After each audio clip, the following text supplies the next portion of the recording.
दूर बर रही जाऊं जिंदगी भर मैं कुंवारा वो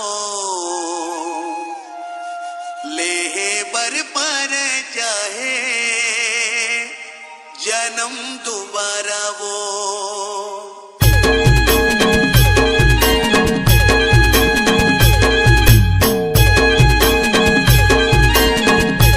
Mixed by DJ Homan Markam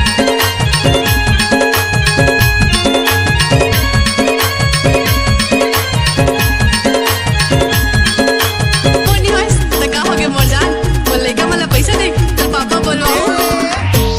दूर पर रही जाऊं जिंदगी भर मैं कुंवारा वो ले बर पर चाहे जन्म दोबारा वो दूर पर रही जाऊं जिंदगी भर मैं कुंवारा वो ले बर पर चाहे जन्म दोबारा वो करूं मैं तोरे संग बिहार करूं मैं तोरे संग बिहार मोर मन के रानी दा अपन मन ला समझा मोर मन के रानी दा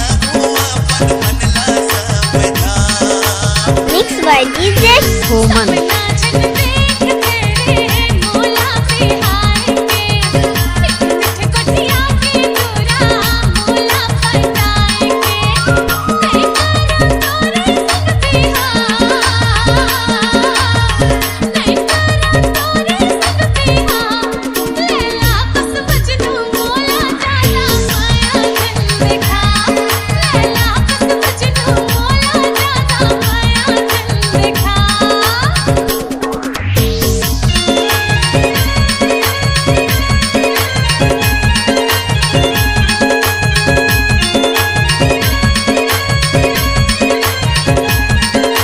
Mixed by DJ